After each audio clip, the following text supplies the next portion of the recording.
What would it take for you to storm Area 51? If Kate was in there.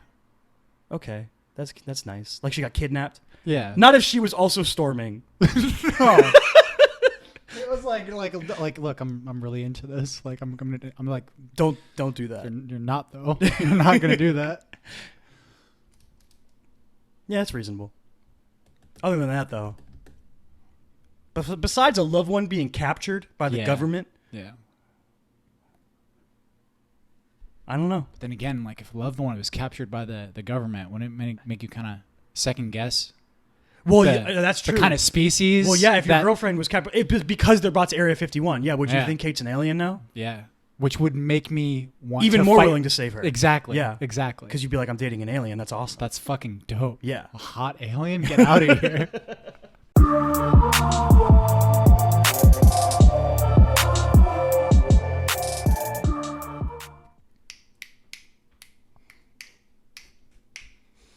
We in.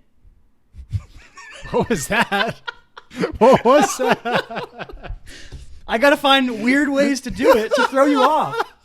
I don't know. Nice little jig Sometimes there. you just go with it. Just ride the rhythm. What's up, everybody? Welcome to the Chris and Kyle show. He is Chris, and I am Kyle. And this is our show. Yeah, it is. Unfortunately so. How you doing, dude? Yeah, dude, I'm all right. I'm actually having a really good morning. Yeah? Yeah. That's good. Yeah. Off that caffeine withdrawal, dude. Yeah. Fucking. There you go. Yeah. I don't need caffeine anymore. But until you do. Until you need it again. Until I just want to drink coffee again. Until you have like an 8 a.m. class. I don't know. I'll probably go the rest of the summer without drinking coffee. There you go. I think I could do that. I mean, it's a good time to escape an addiction to caffeine because it's so hot out. Yeah. That like drinking the hot drink, you don't need it. See, I was with you at first, and then you went on a different road than I thought you were going to go down. Well, I mean, you just don't have class. There's no any reason to wake up. Summer. I mean, like my dependency on it being a hot drink or a cold drink. I drink iced coffee all the time, so that doesn't matter. Oh, even when you make it in here in the apartment? So even when I make it in, but here's the thing. Even with hot coffee, I drink it in my room. Fuck you. I have AC. With your AC in your room and not out here. God. Ugh. I'm feeling pretty sore, man. Sore? From what? I started going back to the gym this week. Oh, damn. My body is revolting. It's saying stop that. And I'm saying no, body. You going to LA Fitness? Yeah, there's one like right up there. Yeah. That way. Yeah, that way. Yeah. I like started like trying to eat better this week. And then we had that pizza yesterday and it fucked me up. Oh, yeah? Yeah, dude. It was so cheesy. They put so much cheese on that pizza. Damn. And I was like, oh, body. Now I feel better though. Yikes. Yeah. Just trying to make better decisions. I found pizza appealing. I love pizza. Well, obviously you love pizza, but like I'm talking about in that specific moment where we were we were out in the courtyard, walked out and we of were looking at all the Midsummer, different place places right there. Yeah. Sounded good. Yeah. Normally they don't put that much cheese. I feel like it was like filled with a lot of like some amateur boys in that Blaze. Yeah, yesterday, that Blaze right? was not popping at the moment. No, it wasn't. The squad was not rolling well. No. Which is like normally when I go into Blaze, they're like on top of shit. Because like the dude that gave us a whole bunch of cheese was also very like he would talk. He was like, "Yo, what do you want on your pizza?" He was like, "Do you want some? Hey, what kind of sauce do you want? Do you want mozzarella cheese? Do you want what kind of meat do you want on your pizza?"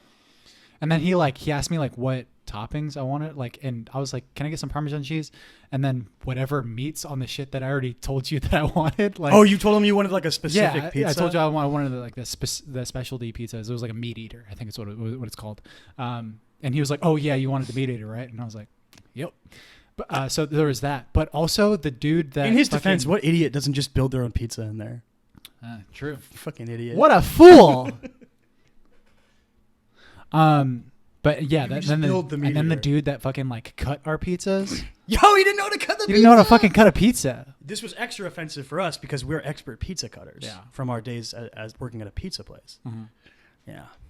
So yeah, he just completely didn't do the final slice on mine, and he did yours halfway across the pizza. Yeah, the final cut. Maybe the next person he did right. You know what I mean? Because he was learning. Yeah, maybe. And he like so it was like he went one slice extra for you, and then the next person he got it right. Yeah, exactly. Oh, maybe. He was like, wait, 7? Fuck. And then I just handed me the pizza. You went halfway. Yeah, Like, that's I was ridiculous. That's I found that ridiculous. so weird. Yeah, man. It's been a pretty weird week. What's that? People are, talking about storming Area 51. This morning, the president told American citizens to go back to the country they came from. It's just a weird time, man. I love the logic of they won't kill all of us. I saw someone comparing it to, I don't know if you remember, I think it was Hurricane Irma, and there was a big Facebook group of let's meet up in Florida and bring our guns and shoot at the hurricane to make it go back. Right. It's like a similar vibe to that. Like the same people are probably in those Facebook groups together. The idea of being like, we're going to fucking squad up with so many people and we're going to storm Area 51 because they don't have enough bullets for all of us. Right. What? Do you know how many bullets the American government has? I mean, I would guess a lot. They've got enough for everyone. I'll guarantee you that. I guess a lot. Part of me wants it to happen because it would be so ridiculous. Yeah. But so many people would die. So I don't want it to happen. But at the same time, these are the people who want to do this. So maybe, thinning the herd a little bit. I don't know. Yeah, but here's the thing though. I think that they're probably joking, but my boys Terrence Ross and Wessel Wondu said that they're down. So, there goes our 2 guards. It's up to you, Fournier. We're gonna fucking really have to rely on him now. Yeah, it's just such a ridiculous thing. It's whack for sure. I can't put myself in the shoes of being the type of person who is so convinced that there are secrets being withheld there that I need to know that you'd be that I would storm it with a weapon and a bunch of people I don't know. Right. To learn those secrets. I can't put myself in those shoes. It's so ridiculous to me. And apparently this sprung from the Facebook group existed and then it blew up from a Joe Rogan podcast. Because he had some dude who wrote a book that said he worked at Area 51 and was there's a bunch of secrets or something that he had on his podcast, and there's so a bunch of people listening and they were like, we're gonna fucking storm this place. Because I saw Joe put on Instagram, he was like, I feel like I'm partially responsible for this. The power of podcasting.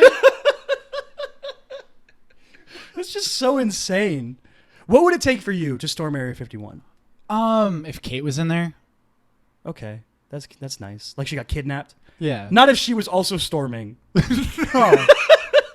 It was look, I'm really into this. Don't do that. You're not though. You're not gonna do that.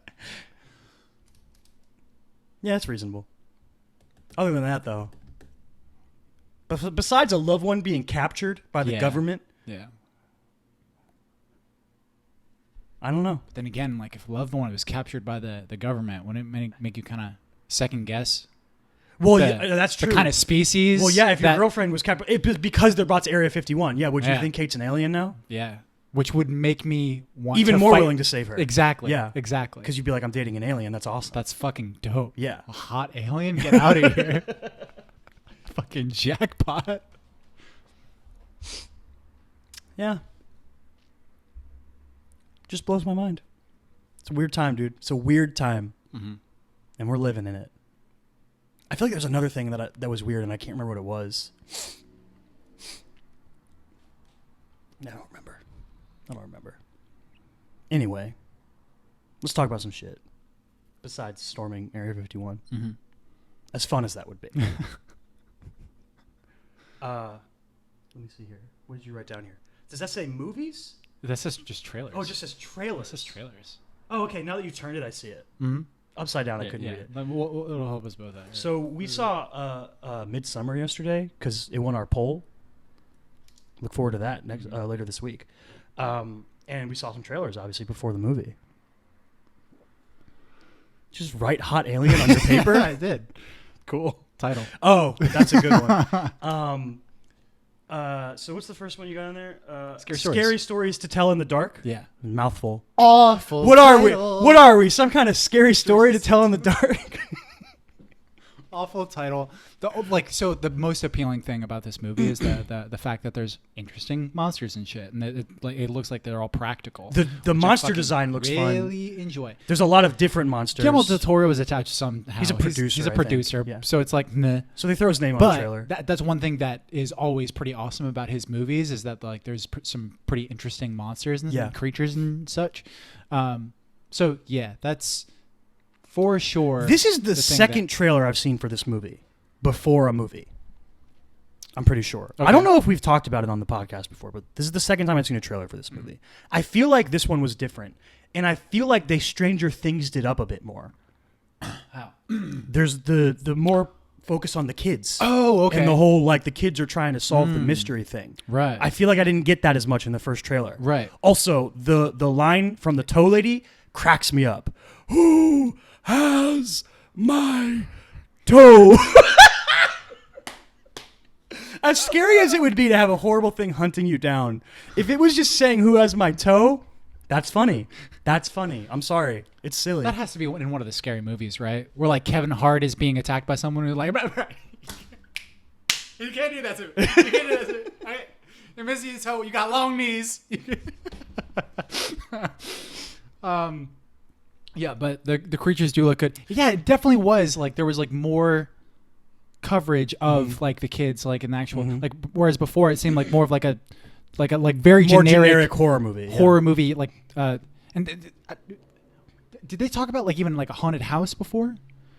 Like I don't think so. The beginning of the trailer. They go into a haunted house and find the book. The beginning of this trailer, like it made me think of It, but obviously I was about to bring that up because we saw this trailer like I think right before the It trailer. Yeah. So like even more, it was like ringing in my head. It's the same thing as saying Stranger. Exactly. It's the same thing as saying Stranger Things because Stranger Things was influenced by It, and It was influenced by Stranger. And there's like a big saying It.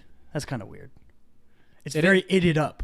Yeah, that's kind of it doesn't work. Yeah, Stranger Things stuff. It's It-esque. Yeah. You can't do it. Yeah.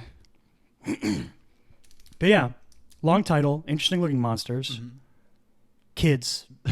Some of them are being dicks, hitting scarecrows with baseball bats. Yeah, interesting looking. That kid though, I will say, Creepers vibes. That kid had some high level bat technique. Did you notice that? Oh, he really? was like swinging that bat around. Oh, damn, I didn't notice He like that. did some fucking ninja shit with it before he swung it. I didn't see that. I was impressed. Wow. Yeah. It's like you're a fucking like technique jock. Shit. Okay, I see you. I didn't notice that at all. I was just too busy looking at that scarecrow and how fucking weird it was. It was a fucked up, gross scarecrow. Yeah. Had bugs crawling out of its eyes and shit. And then somebody woke it up. Yeah. Although, damn it, dude, we already fucking did our Midsummer episode. Yeah. And there was like a scarecrow-esque kind of thing in Midsummer. Do you remember that? Yeah. Yeah, that was one thing that we didn't really bring up. But I mean, we covered a lot. It's a long episode. Yeah, we did. 1 hour. There's lots to unpack in that movie. So yeah, like, are you excited for this movie? It's one of those movies that like I'm excited when I see the trailer. I won't see it in theaters. When it like comes out on Netflix and I'm like in the mood for it. Yeah. Like around Halloween, you'll be like, all right, give me that shit. Okay. I mean, it doesn't have to be around Halloween. I watched Halloween on Christmas. Nice. I watched the movie Halloween on Christmas. Did you watch The Nightmare Before Christmas on Easter? I might have been in that April time frame. Maybe. April, May, somewhere in there? Yeah. What if you were just like, you had a misalignment in your brain where like you felt the seasonal holidays like 3 months too late, always? So every Christmas you were in a Halloween mood. You like put out pumpkins and you like had cinnamon smells everywhere. Yeah. That'd be weird. I was diagnosed with seasonal affective disorder at one point. Sad? You got a bad case of sad? Like Toby. Yeah. Yeah. Toby's got a lot going wrong with him. A lot going wrong with him. Yeah. Bad time in Puerto Rico. I just watched the episode the other day when he comes back from Puerto Rico. It's one of the best opens ever.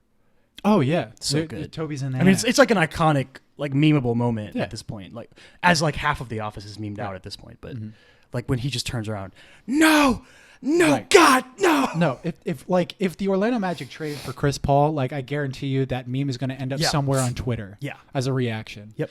No, God, no. Yep. Yeah, but this is the trailer that I was way more interested in talking about here on your list. The Farewell. Okay. Starring Awkwafina. Yeah. I'm going to look it up so we can get more of the cast and the director's name. I think it was Lulu something. Lululemon. Nope. Lou But you're Holtz. nope. You're close. Lou Holtz Louis is King. close. The Farewell. Lulu. Lulu Wang. Written and directed by Lulu Wang, who she's made some other stuff, but I don't recognize any of it. Something How much called Aquafina shit have you seen? You've seen I feel like I've seen more Aquafina stuff this year than I'd ever seen before. right. But I still like I just watched Ocean's 8 the other night, I mean, she's blown. Oh, I haven't seen Ocean. and it was, it's fine. okay. So like Ocean's 8, there's like no conflict in that movie. It's really weird. Huh? There's like no A moment. heist movie? Yeah, it's really weird. Very strange movie. Like there's like one scene of character conflict and it's like barely even counts because they get over it so quickly. It's very weird. I'd have to see it. So what have I seen with Crazy with Rich Awkwafina? Asians. Crazy Rich It Asians. was probably her coming out party. Neighbors another thing. 2, I've seen. Ocean's 8, I've seen. Yeah, I've seen way more. Yo, she's gonna be in that new Dark Crystal show. That's kind of weird. It's dope. I haven't seen Future Man. I didn't know she was in that. That makes me more likely to watch it. I like Awkwafina. I think she's funny. She apparently she was in fucking because she's a rapper as She's well. a rap. That's why she goes by Awkwafina as her rap name. Yeah. I mean, she's a rapper as well, and like I fucking listened to a Wax song from like one of his older Is she albums on the it? other day, and she was fucking rapping on it. I was Hell like, "This yeah. is fucking Aquafina." She good? Huh? She good? Like it was it was like a verse that like I've heard before plenty of times because it was on a Wax song, and like I just didn't know it was her. Yeah, she's talented. Good. Her birth name is Nora Lum. Just learned that. Nora Loom, Lum. Lum. Nora Loom, Lulu Wang. There you go. I like. There's some other. Like I recognized. Dude, I'm gonna butcher these names. I'm sorry. Sima, Tzima. Like I recognize this guy in the trailer. This dude. Oh yeah, Yeah. he's in Rush Hour, right? Yeah, I'm pretty sure. Something like that. Yeah, he plays Consul Han. Yeah, he's the dude whose daughter is kidnapped. exactly. Yes, and I just watched that. He was in Arrival as well. Oh shit, He's he was General Shang in Arrival. was. Hold on, was that the climactic character?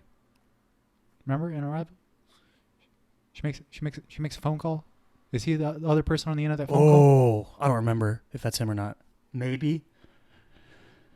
I feel like a lot of the times when I think of Arrival, my brain gets twisted and I combine it with Annihilation. I don't know why. No, I know. I can understand that. They came out around the same time and they're both sci-fi. I can understand that. They both have like really good female leads. Yeah. Yeah, I don't. Sometimes that happens to me. Let's start with A. Yeah, they both start with A. Both have dope Anyway. scores. Anyway, this movie, The Farewell. They both may or may not be about aliens. Anyway, They both are trash. they're both about Just kidding. arrivals. Just kidding. I love them. I love them both. You want me to just read the synopsis for this movie? Yeah. It says, a Chinese family discovers their grandmother has only a short while left to live and decide to keep her in the dark, scheduling a wedding to gather before she dies. Sounds like a synopsis of a movie. But, like, this trailer was really good. Really made me want to watch this movie. Yeah. A24, obviously. Dude, Just anything they their- make. their Anything they affiliation- back. Anything they Their back. affiliation with Yeah. it. Well, it was fucking, yeah, I'm down. Midsummer, A24. Exactly. Yeah. Midsummer, fucking Hereditary, Annihilation, right? No. Mid-90s? Fuck, what's... I'm missing another big one. Mid-90s, obviously. Yeah, A24. Yeah, they're great. They're like the poster boy of like low budget indie films right now. Yeah, like let's go find an auteur. Let's Yeah. go find know people who are really fucking talented and creative and let them make their movie. Yeah, They which is awesome. yeah, it's dope. That's like what I would want to do if I had a production company.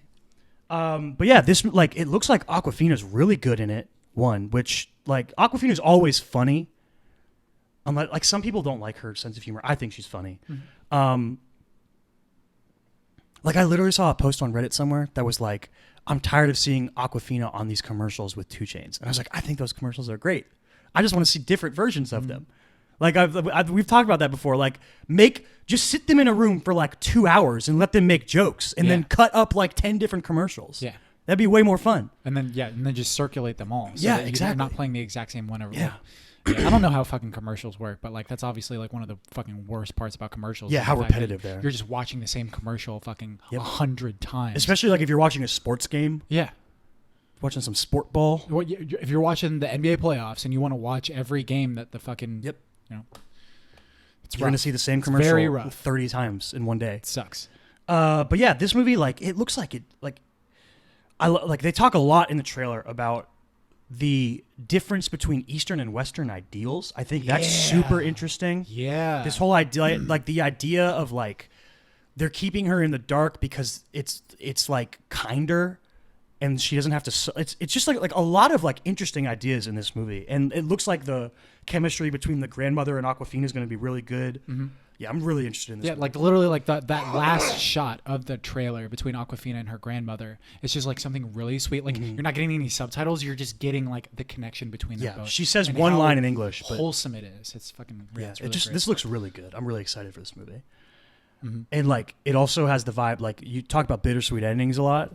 This movie's probably gonna be really sad at the end, I would assume. Yeah. If the grandma dies, we fall in love with the grandma, then she dies. That's sad. She has a romantic relationship with the grandma. Maybe. That's my hot take. Maybe. That's my hot take. What'd you write here? Killing man. Killing man. Another one of these awful titles. What are we? Some kind of killing man? It's fucking shit. That title it's rough. This was an interesting I'm trailer. I'm appealed. Like I was titillated Mm-hmm. by this trailer.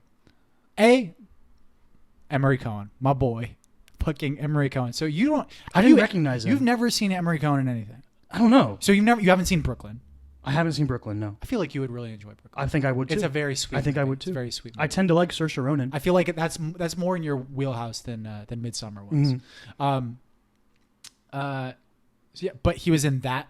Played someone who was actually he has a very wide range, just from the two movies that I've seen. Oh, look, he's the first two movies on his filmography are things on my watch list that I haven't seen yet. Brooklyn and The Place Beyond the Pines. Those are the two movies that you Yeah. need to see, dog, because those are the two movies that the reason why I like Emery Cohen is because of those two movies. He was in that Netflix show, The Oa. My dad watched that, said it was really good. Right. Anyway, Emery Cohen. I recognized, obviously, Liam Hemsworth, Yeah. but the girl, Diane Guerrero, because she's in Doom Patrol. I just finished that. No, but like, so Emery Cohen plays, like in Brooklyn, he plays someone who's like, he's the love interest. Like he's like, Oh, Saoirse Ronan? yeah, Okay. he's this like Italian guy who's like kind of, he's just very cute and very wholesome character. And in Place Beyond the Pines, he's like a thug. Like he's like, Is he like I think hang out? he does wants he hang to out be a with Ryan rapper. Gosling? He wants to be a rapper, and he like sucks at it. You Hell know, yeah. like Hell yeah. fucking like He's like a lot of people from our hometown. yeah, I guess. But yeah, like he fucking really interesting character. But I was smitten. That was the first You're performance. smitten with him? That's cute. Dude, from the moment that I saw him in Place Beyond the Pines, that was the first thing that You I saw him in. rap bad, and you were like, "This guy's cute." I was like, I like him. All right. I like him. Yeah. I want to see him in more All right. shit. And then I saw him in Brooklyn. Cool. Still liked him. Nice. So this movie, I think the most interesting thing about this movie looked like the way it was shot, the way it looked like an older movie. It's like the gritty looking thing. You know what I'm talking about? Grainy is probably a better word than gritty. Yeah. Grainy looking, which is like a weird decision to make. Mhm. You never see stuff that looks like that anymore. Yeah. Doesn't even have a synopsis on IMDb. It looked like it was about a group of money launderers who get caught in the act, and one of them gets amnesia. Liam Hemsworth looks like he loses his memory, Mhm. and then they have to do stuff. I don't really know. Yeah. There's It just seemed like a really there's guns, there's seemed like cars. yeah. Like Yeah. a genre, it's a genre film. Yeah.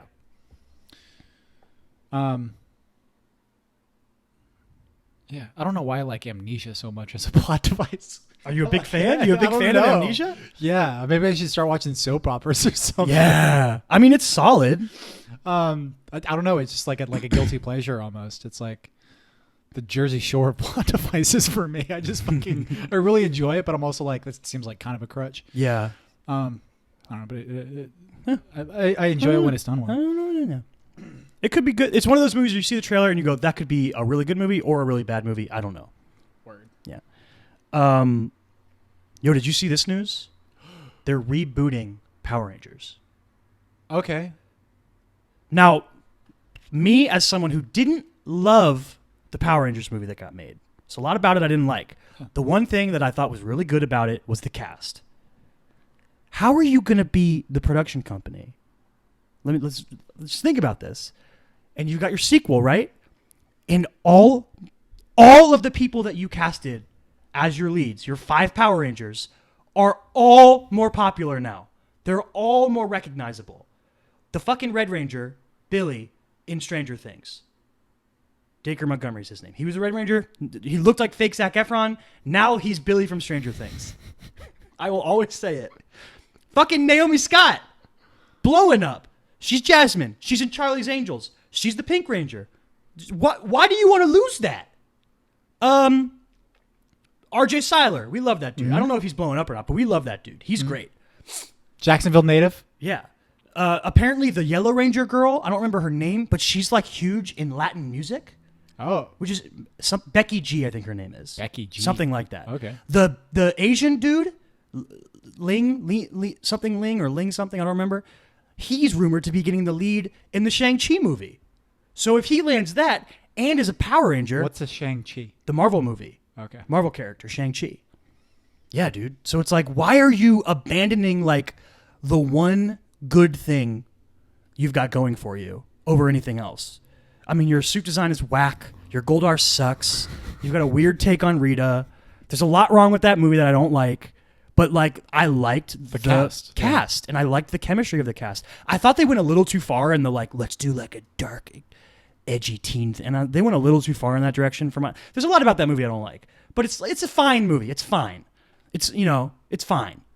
The cast is the best part, and the sort of like breakfast clubby feel to it is the best part of that movie. And now they're like, we're going to reboot Power Rangers. It's like something that like if someone who got on board and was just like really innovative, that they could take that cast and actually make a really good movie. Yeah, they can make a fucking awesome movie with that cast. Yeah, especially like I think Dacre Montgomery's really good. I think he could be great. Mm-hmm. Naomi Scott's awesome. And who's gonna play Tommy? Has that been rumored? They never said it. That was the stinger. Oh, spoilers. Yeah. That was the stinger at the end of the movie. The post-credit stinger was like the Green Ranger, which, dude, give me that in a movie. Dude! Playing the sword flute, summoning your fucking Megazord. Oh, that would be so cool. Playing a sword flute through a helmet. Does he have a little slit in the show? I don't remember. I don't think so, I don't man. think he does, but No. it'd be so silly if he did. Oh, man. Go Power Rangers.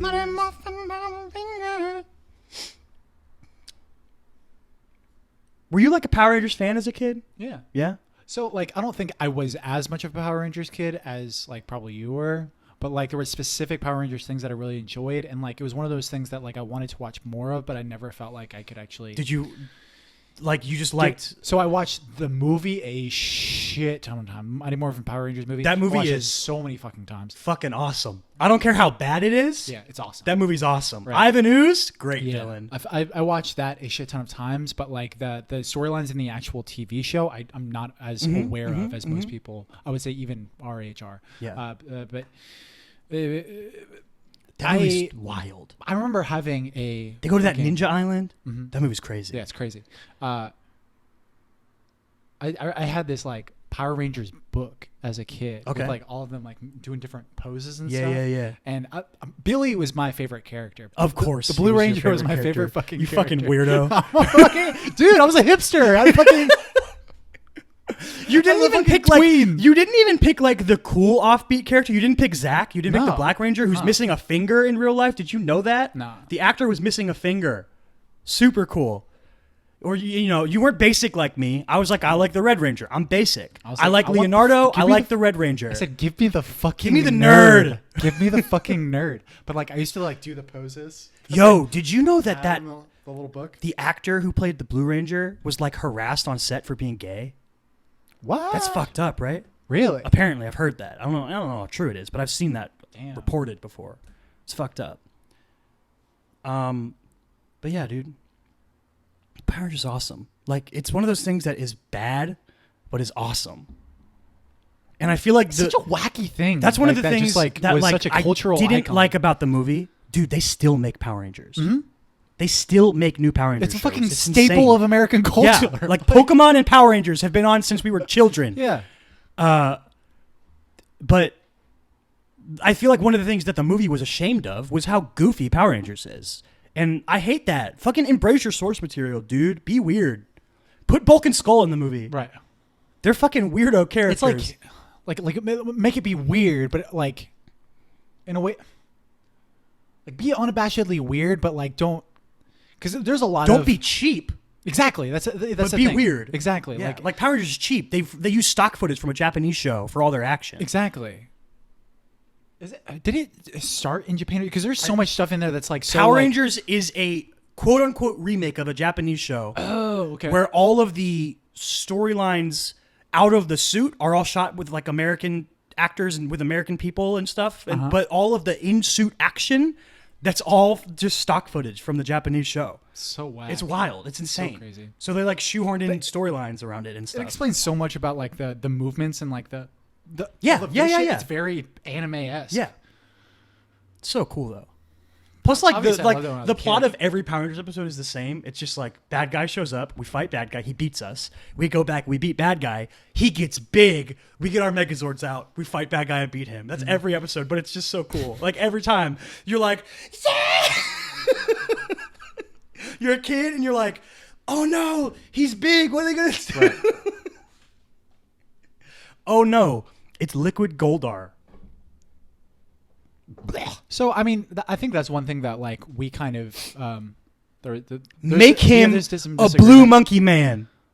Yeah, I don't give a shit. I do. Like, sure, care. People care about Goldar. Like, I'm much more indifferent. Dude, the Power Rangers But Rogues Gallery is specifically cool. this thing is what I'm talking about as far as like us being like disagreeable. I remember watching that movie, and I remember when they all got in their fucking was it Zorgs. Dude, their Zords look lame. I don't like the Zords. So sure, there was something The kind of like, designs in that movie are lacking. Like the suit designs look weird. They're the strange. Megazords look weird. it was strange. Like it didn't necessarily. They're hit weird home, looking. But when that music kicked in, Oh for yeah, me, the music, it's fucking hype. when that music kicked in and I saw them fucking going across Go, the go, desert Power Rangers! in their Zorgs, dude, I was fucking very much like, ooh, Yeah, it's cool. It's obviously cool.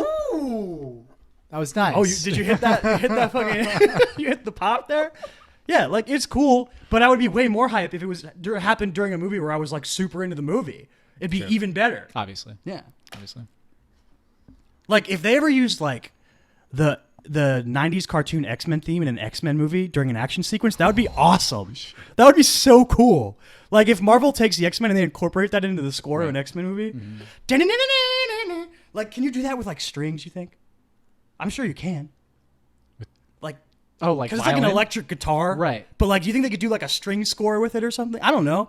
Like more I Do don't a know. slow-mo version in piano with a fucking with like a slow-mo fight scene. That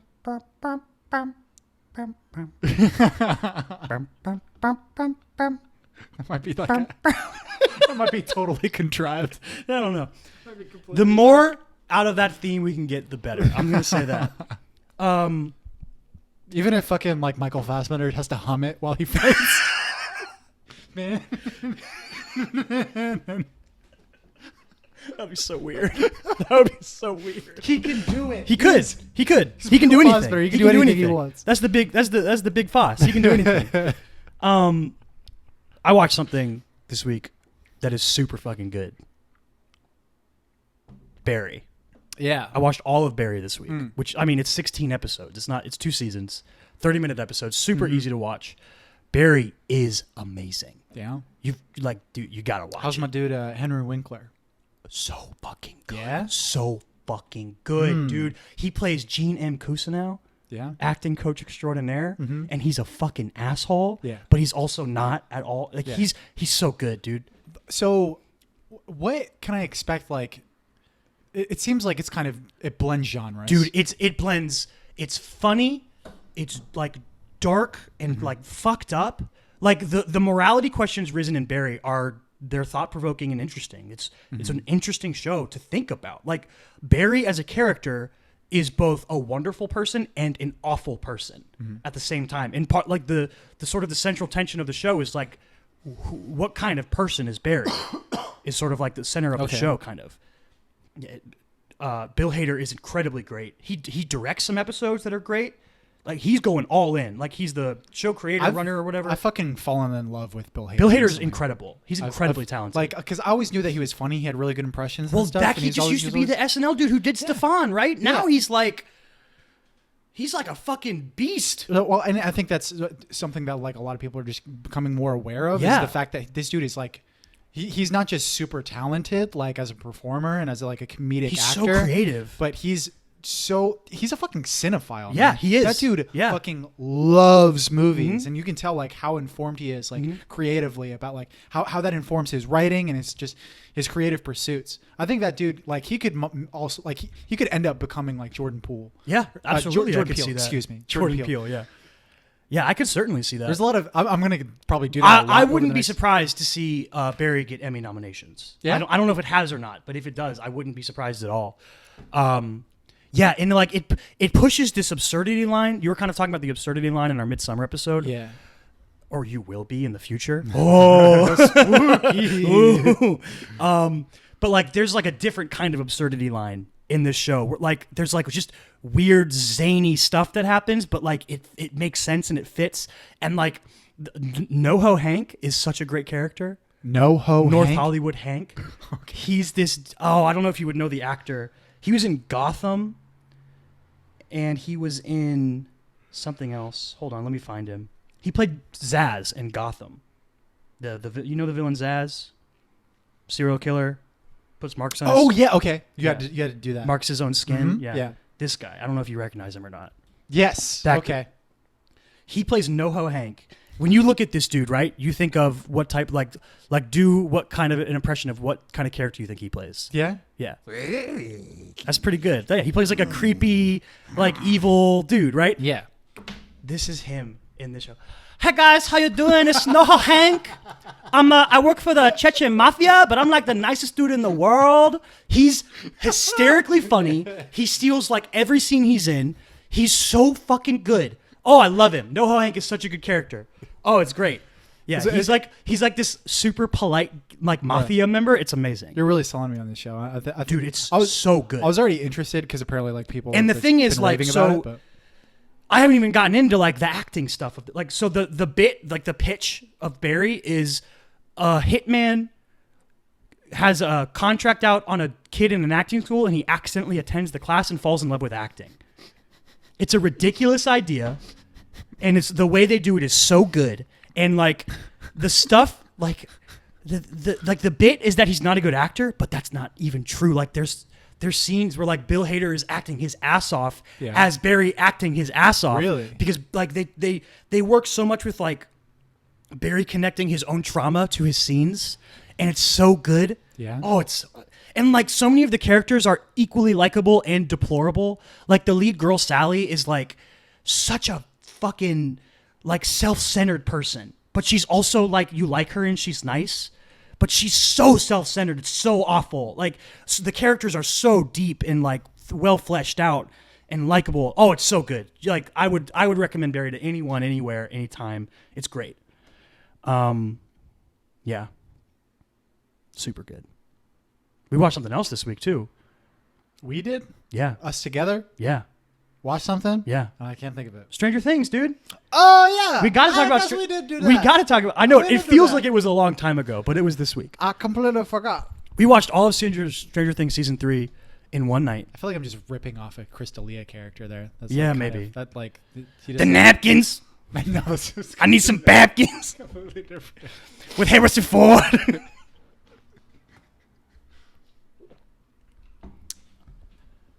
What do you think of season 3? So we got to talk about this in a non-spoilery sense. So just like surface ideas. I will say, as a whole, not as good as season 1, but better than season 2. Okay. I'll say that. I've seen a lot of people say it's the best season. Really? A lot of people. Interesting. Yeah. I've seen that. I've seen a lot of those takes. I don't know whether I would have to rewatch all of Stranger Things to get like a vibe of what and like I don't even like being like, oh, this season's better than blah, like because the show is its own whole thing. You know what I mean? Yeah. Yeah. So, but I thoroughly enjoyed this season. I had a lot of fun with it. There's some. I feel like Stranger Things does a really good job which is crazy because like season 1, it was already an ensemble cast, and they've done a really good job, in my opinion, of each season adding to that cast, and we care about these characters and we want to spend time with them. Yeah, absolutely. And the big one for me this season is Robin. Yeah, for sure. Great character. I like completely. Robin is amazing. She's a great character. And her whole storyline with Steve and Dustin, great. And So apparently good. she's fucking Uma Thurman's daughter. Yeah, she's Uma Thurman's daughter. Yeah. I'll find her name. Puma Thurman.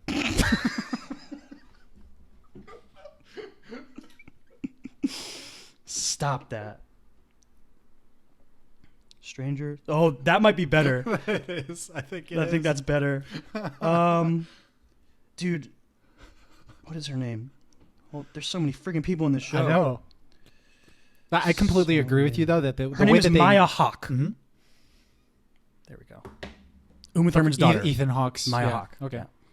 I mean, it's in her blood, right? To be a good actor? Yeah. Yeah? It's in her blood. Yeah. Yeah. I don't like. I was so I don't shocked. know if I actually believe that being a good actor is genetic, but if it is, it makes sense that she's so good in this show. I definitely think that, like, as far as like a nature standpoint, there's things that naturally make you a better actor, right? Like if you're smarter, if you're more emotionally intelligent, like if you're, but I mean, I think the biggest thing is probably nurture. She's probably gone Yeah. to acting school. Yeah. She's probably been around her parents and know. And I will say, I not to What- be spoilery, but like the scene between her and Steve In the in the bathroom Dog. was probably my favorite scene of the whole season. Dog. Probably my favorite scene of the whole season. I don't know what fucking Instagram account it is, but like it shows like the script that's scrolling up. As Yeah, you're I love watching that the shit, scene. dude. Yeah, I watched love that with it. I watched that with when I see that with the Spider-Verse scene. It's cool. And it says he is rising. Yeah, Oh, it just gives me chills thinking about it. Oh, so good. it's really dope. It's really dope. Yeah. No, but I watched that for that scene, that bathroom stall. Okay. Scene. It's like a 5 minute find thing. that. I gotta find that. Dog, it was like a 5 minute thing. I loved it. Yeah? Like not just enjoying the craft of like screenwriting and like and witnessing this great scene over again, right? But like seeing the exact dialogue that they were given, and seeing the actors how they adapt to it. Yeah. And how they sort of like make it their own words and stuff, and like how certain sentences get rearranged, and like they make it their own thing. It's one of the really subtle things of acting, Yeah. like finding the line in that exact thing. Yeah. Turning the script into your performance. But it's also like really interesting how certain people like are more strict about the exact of how exact the lines have to be. Yep. Like whereas like Quentin Tarantino is very much like, no, like you're gonna say the exact lines. Yeah. Because he's also like very much like there's so much bonkers dialogue that he has in his movies that like it's not so just, punchy and like there's so many jokes in his line. Like Yeah. even in the Once Upon a Time in Hollywood trailer, the carrying a load joke. Yeah. Like that's just a straight up dialogue joke. Yeah.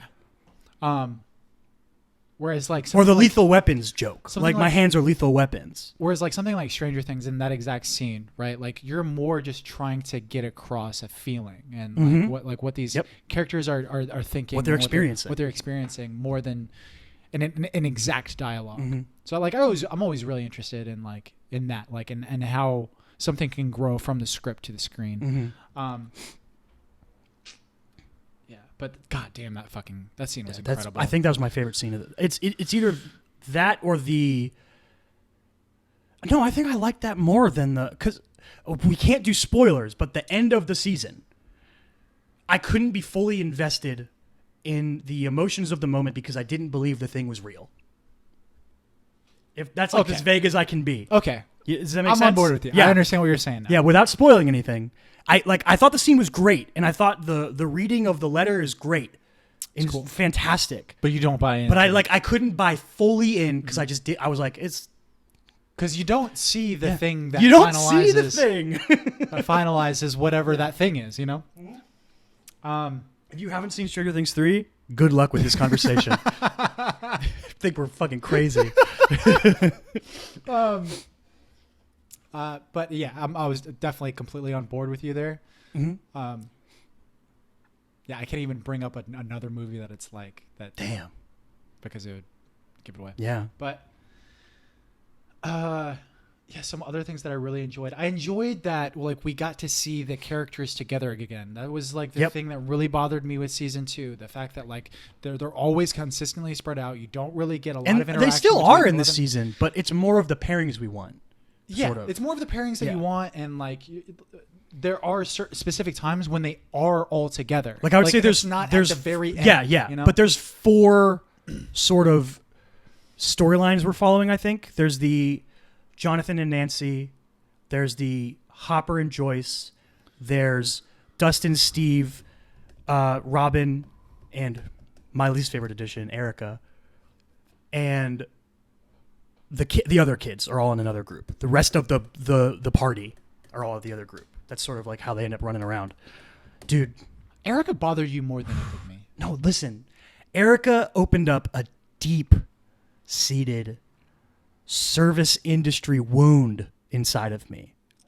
Before we met her, like as an actual character, she was my nightmare. She would go up to that ice cream parlor every day, and she was banging on. She was like, "Give me free samples of every ice." Oh, my nightmare. She is my nightmare human. And then I'm supposed to like her after that, and I thought she was fine. I didn't think she was like super funny. Yeah. I thought a lot of her lines were like too much. But it might have just been because I already hated her because of what she was before. I don't know. To me, she felt like the character from Role Models. I don't know if you've ever seen Role Models. I have not seen Role Models. Little black kid. That's like yeah. I have seen the Paul Rudd movie. Yes. For some reason, you said Role Models, and I thought of Horrible Bosses. I don't know why. That was weird. I don't know. I have seen Role Models, and I know what kid you're talking about. Mm-hmm. Yeah. You Ben Affleck, that kid. Yeah.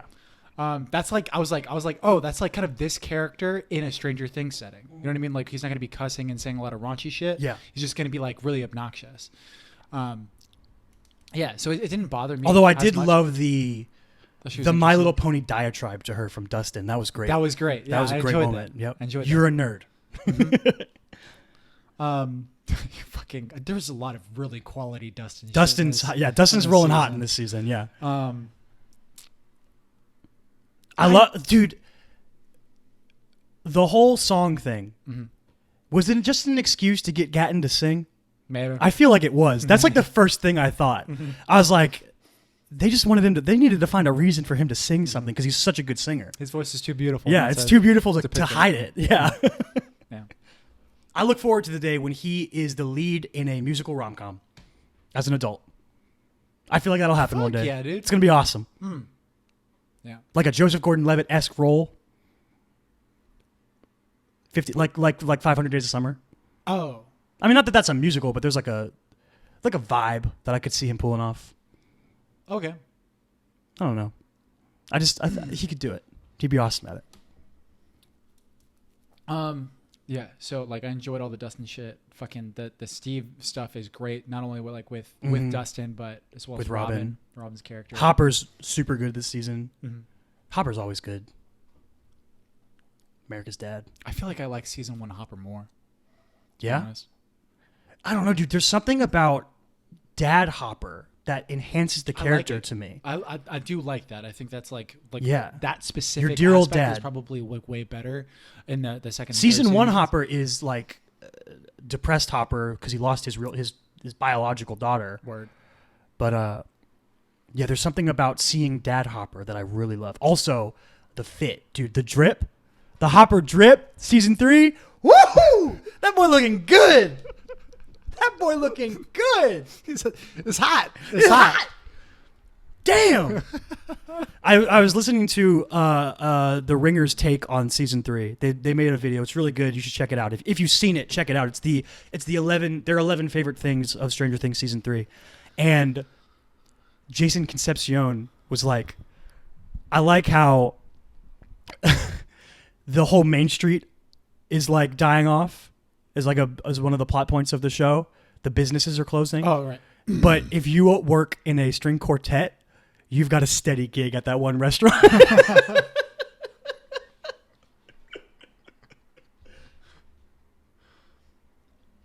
Yeah. Like I love the incorporation of just having a mall. Like it's so cool. It's so good. It's so very like Yeah. Stranger Things. It So just good. fits right in. So much like weird casting. Like the fucking Carrie Ells. as the politician. Yeah.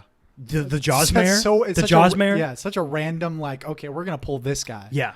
He was good though. Mm-hmm. Friggin' One thing I'm like kind of disappointed by, and it's just like complete because I was speculating too much about what season 3 was going to be, because of at the end of season 2 we saw that fucking Eleven was going to be like a citizen, and then she could go to school or something, right? And I was like, give me but 11 in school. But it's summer. I want that, but it's summer. But it's summer, so we're not getting it. Dude, Elle still hasn't learned how to speak in complete sentences. True. She's got to work on that. Mm-hmm. I'd dump your ass. I dump your ass. That's great. I fucking want that. I want. No, yeah, that would be great in school. I want them. Well, now like who knows what next season is? We can't really talk about the way it ended, but yep, we may or may not get versions of that. I don't know. I'm really interested in the how do I say this without spoiling anything? The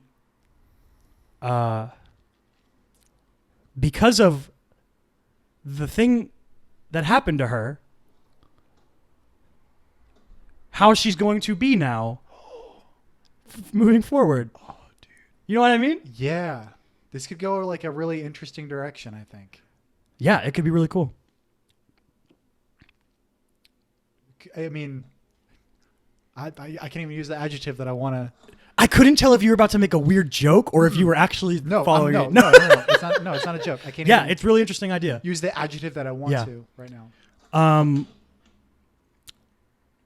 Oh gosh, what was I about to say? Fudge. I don't know. Oh, I was going to ask you, what are your idea? And this kind of coincides with all 3 seasons. Would you prefer it if not everything in the show was connected to something in the 80s, no, some kind of what? The Upside Down specifically, like this whole phenomenon? Ooh. Do you feel like they've tied themselves down too much with it? Here's the thing, and I think that this is like an interesting question as far as like writing goes, and like as far as like the suspension of disbelief and your ability to incorporate like whack shit. Like if you're like, okay, the good thing about incorporating like all of these Demogorgon and the Mind Flayer and the Upside Down. The fact that it's like all coming from this like one source, which is like the 11 opening up the upside down thing. All of that it comes from that one source is that like you're not getting like a theoretical kitchen sink of whack shit. You know what I mean? Like we're like okay, now we're gonna have werewolves. Now we're yeah. Dude, I'd love to see these kids deal with werewolves. Though that'd be fun.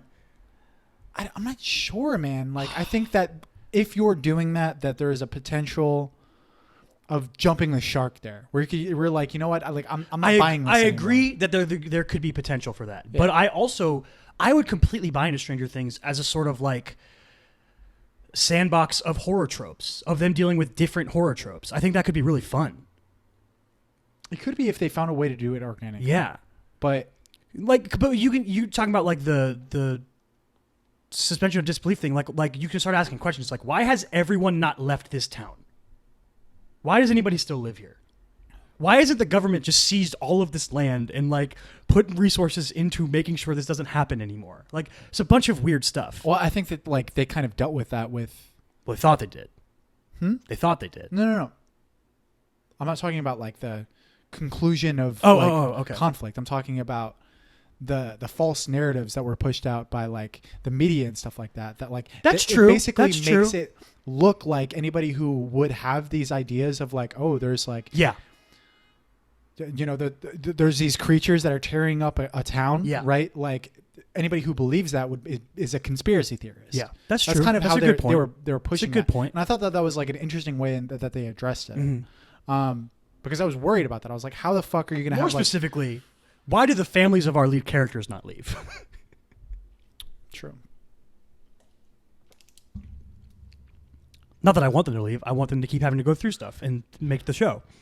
It's just it can be like having it all be this thing. I'm okay with it. I don't dislike it or anything. I just think it's an interesting question to bring up. Mm-hmm.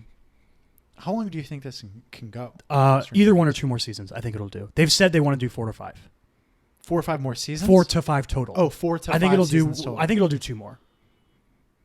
That's my guess. Okay. The next season will resolve by the end. I think most of the show will. One of the big problems will be Elle dealing with her current issue, and it will resolve with her overcoming said issue. And I think the final season will be getting to the bottom of the whole thing and stopping it. That's what I think. On a like a top down view sense. How many more seasons do you think it will go? And I'm going to follow that up with a different question of how many more do you want it to go? I think they'll do 3. 3 more? I mean, I think they could go 2. I think they could go 3. I'm not either way. I think that could happen. I don't know, man. Like I feel like I'd be fine with 2. It depends on. To where me, they 5 go. seasons of a show is like, if that's where you wrap up, that's great to me. Like if you do 5 good seasons of a show, that's perfect. Mm-hmm. Like that's where like you're not overstaying your welcome. You're not risking jumping the shark if you're doing 5 seasons to me. And I think especially this kind of like this show, they're going to age out of the show unless they want to just follow these kids to college or something. But that would start getting weird. Like this show's going to age out quickly because I don't know if you caught the stuff they were doing to hide how tall Finn Wolfhard is. Yeah. Did you notice that No. stuff? There was like another joke that Jason said. Like they were like, he's like the dream small forward. They're like, did you see how easily he reached that top shelf to grab that teddy bear? Like he's so long and lanky and taller than all the other kids. They were like, they have to like the opposite of Hobbit shooting for him. Mm-hmm. They have to do the opposite to make him like in frame for shit because he's so tall. Like the kids are growing up quickly, and they're gonna have to like wrap this stuff up before. I think they could do them in high school. I would be interested in that, following them into high school. I think that could be really cool. Me that. Yeah, that could be want great. That so much. But once they reach college age is when they're gonna like really age out. Mm-hmm. I'd agree with you. Yeah. But yeah, I really enjoyed season 3. Thought it was real good. I think that's all the stuff I watched this week that's worth talking about. I think my next thing I'm going to jump into is Euphoria. I've heard good things. I'm excited about it. Yeah? Like the trailers look cool. I like Zendaya. Mm-hmm. Apparently the cinematography is like crazy good. Yeah. Oh, I forgot to mention when I was talking about Barry, Hiro Murai Really? directs a bunch of the episodes. The Childish Gambino guy. Yeah, the guy who did a bunch of Childish Gambino's music videos and a bunch of episodes of Atlanta. Yeah. Nice. That's dope. Yeah, it's super cool. You watch anything besides Stranger Things? I feel like You been watching Suits? I've been watching a lot of Suits. Yeah, baby. I've been watching a lot of Suits. I Yeah. think I'm like halfway through season 3 right now. Hell yeah, you're burning through it. All right. I guess there's only one thing left to talk about then in the entire world. And that is the last question mark big move of the NBA offseason? Probably not. No, probably not. Like in my head, I was like, oh, the Kawhi thing was like the cherry on top of a crazy offseason. Nope. And I feel like we're still in the midst of it. Well, okay. Like it's the last all NBA level player to be moved, probably. Which like it's insane. 1/3, I think, of the all NBA teams change teams Right. this offseason. That's crazy. Might not be the last previous all NBA. No, because like yeah. Marc Gasol, has Chris Kyle Paul. Lowry ever made an all NBA team? Huh? Has Kyle Lowry ever made an all NBA team? I don't Has he been think third so. team or something? I don't know. I don't think so. Yeah, Chris Paul might move. Yeah. Yeah. Goran Dragic could get moved. He was third team all NBA once. Yeah, but like current all NBA level talent, it's insane how much of it has already moved. Mm-hmm. But yeah, Russell Westbrook got traded to the Thunder. I mean, from the Thunder to the Rockets in exchange for Chris Paul, 2 future first-round draft picks, and 2 future swap rights in the draft. I think that's more than anybody expected them to get back for Russ. Right. Sam Presti is out here fucking doing some crazy magic. Right. He'll do his thing. But it's hard to gauge in a vacuum though, because like I don't think that they would have given up. Okay, so we're talking about sorry. I don't know, man. Is this a safer bet than Chris Paul? No. You don't think so? Unless the rift between Chris Paul and James Harden was like really real, Okay. and you had to get rid of him Okay. to like fix that, then yes, it is, because Russ and James Harden are friends and really like each other. Okay. But I just think stylistically, if we are conforming to the style of play they've been using, that's the thing. I think a lot of people are ignoring the fact that they could change their style of play. Yeah. They could be malleable. I don't think that it's not in James Harden to be less ball dominant. Right. I think he could be. Yeah, he could exactly. be an off-ball player. Now, like, Russ has shown a capacity to not be able to be an off-ball player. He just doesn't do anything. He could be a great slasher just based on his talent level and skill set, but he just doesn't do it. Right. Is the problem. You know, when Paul George had the ball, he just stood there. When Kevin Durant had the ball back in the day, he would just stand there. So, like, the question mark of their styles matching is a real one, and it could go down in flames if they can't adapt to each other. It could also work really well, though, I think. Right. You know, they're really talented. I actually agree with you on like all those points, but I feel like the biggest thing that we're not talking about is Chris Paul's injury history. That's true. And Russ is know, like an Iron Man. and Despite the fact that he's had a bunch of, you know, like, shoulder surgeries and stuff, he doesn't miss games. well, yeah, and that's what I'm saying. Like, you know, is getting, you know, 40 to 60 games out of Chris Paul throughout the entirety of the season, including the postseason, better than, you know, 90 out of Russell Westbrook? Yeah. I don't know. Like even if the on-court fit isn't ideal, you know, even if that like question marks are real, like.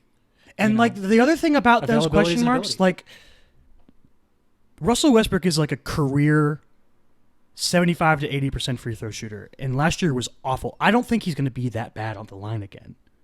He's a career, like, low 30s from three, I think, and he shot 29 last year. I don't think he's necessarily going to be that low again. I think, if anything, being on the court with James Harden so often is going to take away a lot of his really bad shots he takes. He takes so many of those completely bananas pull-up threes that make no sense, that are like plummet his shooting percentages. And a lot of the the negativity that's been thrown at Russell Westbrook, like, it's just kind of recency bias, because, you know, fucking at the beginning, like after the first 25 games of the Thunder season last year, we thought that they were going to be contenders, because Paul George was playing. Paul George was MVP level, and they were so dominant, you know? defensively. So who knows if that can be mimicked with James Harden? You know, if James Harden plays at MVP level and Russ is the second best guy on the floor, maybe that's the best thing for us. Yeah, And it's like, to me, the fit is questionable and all these things, but if you have two dudes who in the last 3 years have won MVP on your team, Right. you've got a chance to be good. You just do. Yeah. And, you know, depending on what they do with Capella, I think that he's also like somebody who could potentially get moved. I don't know if they would do that. You don't think so? Like, what would Here's you my move thing. him for to improve the team around Russ better and shooter. Harden? Like a better shooting big? Yes. Better shooter. What do you want to do? Like, so you send him to the Kings and you get Dwayne Dedmon back and something else? That's Is that exactly what you were going I was for? thinking. That was exactly what I was thinking. The problem is they rely so much on Clint Capella defensively. He's so important to them defensively. Like, him being a rim protector is way more important to them than him being a shooter. Fair. Yeah, that's fair. Yeah, like, obviously that raises a lot of defense. Now, if you could go get like Karl Anthony Towns or something, I think- that would be crazy. Yeah, but good luck. Yeah. Good luck. Okay, Marcus Gasol for a year. Okay, yeah, that's actually pretty interesting. Yeah. You send Capella to the Raptors for Marcus Gasol. Yeah. The Raptors are probably going to be willing to do He could that. be at like another fucking like 2 years in a row where he's like a trade deadline pickup for a championship contender. Yeah. That would actually be really interesting. Yeah. And he's someone that And I think the Raptors would be into that because they would get a young, talented player to, you know, their soft reboot they're going to have to do here. And we'll have to wait and see. They might be a team that completely blows up their roster. I don't think they'll do it before the season starts, because imagine having a ring ceremony like without Kyle Lowry there. Yeah, And it's like, that would just seem so wrong. But like, you know, by December, January, if they move Kyle Lowry and Marcus Gasol and Serge Ibaka around to different places, if they're out of the playoff hunt, I think I could see them doing that. But They only lost like 7 games without Kawhi last year. They were really good without Kawhi, so they could be, True. a 4 or 5 seed on the East this year. I don't know. They could be. OG's going to be back. OGs next will year, be back. right? Pascal will probably get even better. Probably, yeah. But they have an old roster. Yeah, they're old. So- Their best players are old. If there's regression, They lost Andy from- Green. Like they're starting Norman Powell right now, probably. I think that they're going to be, obviously they're going to be a worse team than they were last year, but like I think that they were going to be a worse team even when they didn't have Kawhi. Yeah, even if they brought Kawhi back, they wouldn't have been as good because of those top level guys would have been older. But like when they were playing without Kawhi last year, when he was doing his load management stuff, and the team that they put out without Kawhi, I don't think that they're going to be as good. Obviously, with the loss of Danny Green and everybody getting older, losing Danny Green is going to be like an important piece. If I had to guess what the Raptors season is probably going to look like next year, fucking Pascal Siakam's an all-star. But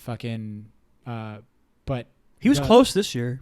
But like they're like, I want to say that they're like 5 to 8 in the playoffs. I would agree with that. Yeah. Another one that I think is like fairly interesting. I feel like people are sort of overjudging the Pacers roster. Trying to get them a real 4. Huh?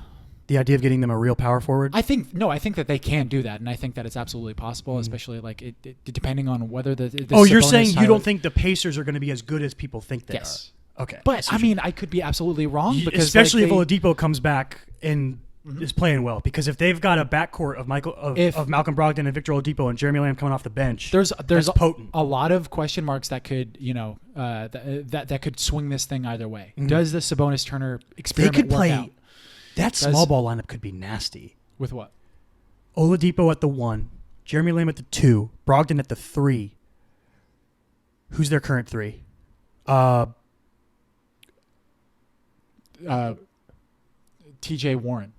TJ Warren at the 4, and then Turner or Sabonis in. Like them playing small could be weird and fun. But like, yeah, their starting lineup is weird right now because, I mean, really, like even TJ Warren, he seems like he should be more of a 4 to me than a 3. Like it almost seems like they have. I don't know enough about TJ Warren's game really. I just know what he is on 2K. Dude. I just know that like it seems like Sabonis and maybe Warren are going to be playing down a position of what they should be playing in the modern NBA. Right. And we're going to have to see how that affects them. Do you mean up or down? Down, because 5 to 4, 4 to 3. Mm-hmm. So down, I think is how you do it. Okay. Yeah. Up by height, down by number. Yeah, so I think that I just like when I look at just the long list of the role players that they lost, like Bojan Bogdanovic, yeah. Thaddeus Young, Nick Collison. Ricky Rubio, or not Ricky Rubio. I'm not sure Nick if you Collison. can add in Tyreek Evans or not because that happened like in like March of last year. Yeah, but they lost him, and he wasn't playing well either. Yeah.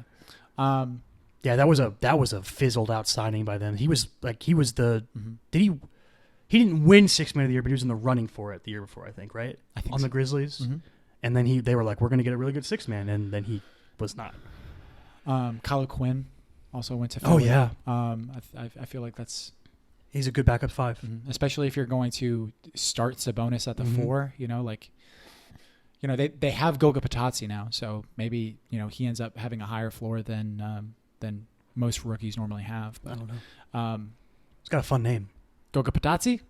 Goga. Yeah. He should have all the motivation in the world now because he was the subject of that picture with Zion. That picture with Zion, yeah. Yeah. Poor guy. Have we actually talked about this trade yet? This Russ CB3 trade? So kind of. Yeah. All right. So we talked about the Rockets. What do you think is the ideal situation for Russ? Like not specific, like not specifically what team. I'm talking about like what you would like in a complete vacuum. You have a fucking fantasy, whatever, like draft. Like who would you want to surround Russ with? What is the style of play that you think would be best for Russ? The ideal situation for Russ is for Russ to understand his drawbacks. Okay. I think that the only thing in Russell Westbrook's way is himself. I love Russell Westbrook. I love watching him play. Right. I love his passion and energy and fucking force he plays with. Uh-huh. But he's his own worst enemy. He shoots his team out of games. you like, I don't know about the stat padding thing. I don't know if I agree with that. Like the assist or rebound hunting thing. I don't think he loses games over that. Mm-hmm. I do think he maybe is a little over obsessed with triple doubles. I saw a stat from a Thunder fan on Reddit that apparently like they win 80% of the games that he gets. Yeah, they have an overwhelming winning record when he gets triple doubles. Yeah, which that doesn't surprise me. Your best player is playing really well in a game and you win. Like that isn't a surprise to me. But ideal situation for Russ, maybe he's not the point guard. Maybe he's your 2. I don't feel like I feel like that's kind of like, I don't know, very superficial. Like this is like it's like putting a Band-Aid over a fucking like a crack in the wall. The first part is the more important part is Russ understanding his own limitations. Yeah, exactly. That's the more that's important the root of the problem. Yeah. Yeah, like so I feel like you know if James Harden is bringing up the ball, right, and like you're like, okay, Russ, you have to play more off ball, like it could be kind of like an artificial way to maybe change his inherent problems. He's like gonna get open looks from 3. Russ is. Yeah. Mm-hmm. Teams are gonna sag off him to double team James Harden because he shot awful last year, and he's gonna have an opportunity at the beginning of the season to showcase that he can be a spot up shooter. I don't know if he can, but if he can, he's gonna have the opportunity to show it. Right. But I think like I think that there's a thing. I think that there's both of the negative connotations to both these players, to Russ and both James Harden, right? Russ is like the fact that he takes all of these mid-range shots and threes. You know, he takes a ton amount of threes and he's not efficient at it, right? He takes really inefficient shots. But like, there's so much of that I'm like, well, like, especially when Paul George was hurt, like how much options does he have? I think his MVP season, he had to play the way he played. It was their best chance at winning. Yeah. Last year, he went overboard. Even when Paul George was healthy, he was doing it. Was he though? Yeah, I watched some Thunder games. He was. He loves. I don't know, man. A lot of people were talking just about being like, "Here I go. I crossed half court, 3." But a lot of people were talking about how like he was no longer the first option. No, he wasn't the first option. But when he had the ball, he was still doing a little bit too much of the thing. You know what I mean? Paul George was the number 1 option, and that's a misconception of Russ. Russ isn't obsessed with being the first option. Like he's like when he played with Kevin Durant, he took the back seat to Kevin Durant. When he played with Paul George, he took the back seat to Paul George offensively. He's not against that. It's just like sometimes he can get trigger happy. But I think that trigger happiness, what does it come from? It usually comes from the lack of options, right? Maybe. When Paul George when I don't know, like I think that trigger happiness usually I think that if you're gonna put someone next to him, why not have like probably the greatest offensive options? Klay Thompson, sure, but I'm talking about like why not have someone like James Harden that is like the greatest fucking offensive first option that you can have on an NBA team. As much as you might hate his play style, and I feel like the same thing happened with James Harden last year, like with the injury the other to options? Chris Paul, like. The reason that he fucking took as many shots is because Chris Paul went down. In the playoffs, Chris Paul was not hurt. Like we can argue that like sure like they were still doing this thing, right? Like when their second options or should be first options should be healthy, right? For both players respectively. But was the magnitude as great? I don't think it was. When Chris Paul went down early in the season last year, James Harden, like MVP season Russell Westbrook, did what he had to do to drag his team through it. Yeah. And that's why he was a completely justified MVP candidate. Yeah. The problem is when they got to the playoffs and Chris Paul was healthy, he was still just doing the thing. James Harden. He was still just doing the thing. He was still playing that same style of ball. But how healthy is Chris Paul, man? Even if he's not 100%, I don't care. Like that, to me, James Harden will never win beyond anywhere he's gone. He'll never get a ring or whatever with that style of play. There's too many great defenders in the playoffs. There's I too many actually great, disagree with that. well-built teams in the playoffs. I kind of disagree with that. He's not going to roll up against the Clippers and do that and Dog, beat them. I think that with that style of play, they took the Warriors to 7 games with a full-strength fucking Warriors squad last year. And then the next year, they were healthier than the Warriors and still lost. I understand what you're saying, dog, but I'm saying that like assigning this complete absolute that like they will not win because of X, right? Like I think that there's a multitude of factors that you're overlooking here. That's what I'm saying.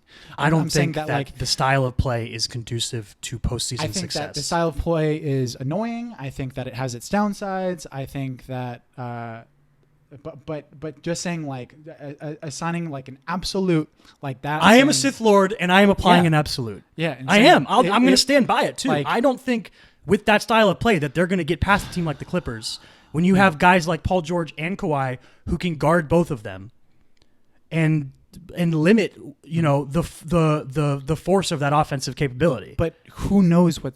Maybe Paul. And that's George, just one of the teams. But who knows what happens with the Clippers? Oh, obviously, You at know what I'm any saying? time, anyone can get hurt. But your argument last year could have been, who knows what happens with the Warriors? Maybe Kevin Durant gets hurt. Maybe Klay Thompson gets hurt. And they did, and they still won.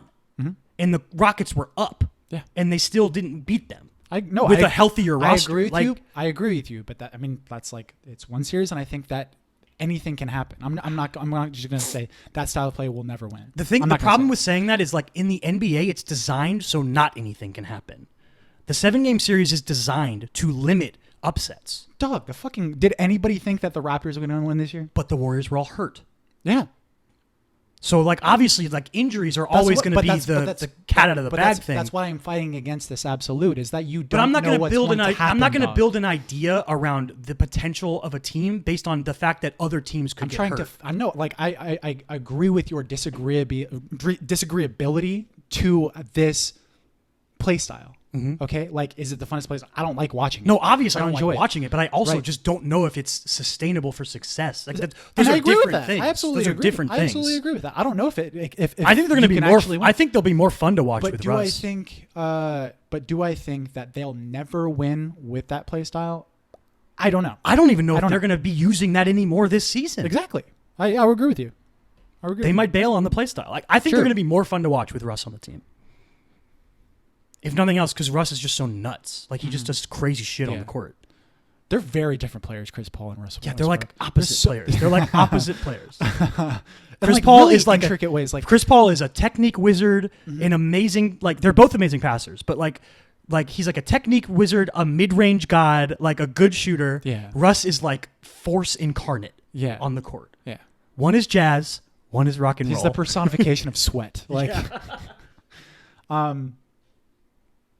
yeah. So like, after what happened this year, like I am completely on board with this like utter parity across. I love the it. NBA. I love the dynamic duo it. movement. But like even when like at the beginning of last year, right? Like you have like the addition of Boogie Cousins onto the Warriors, which like Have you seen Boogie?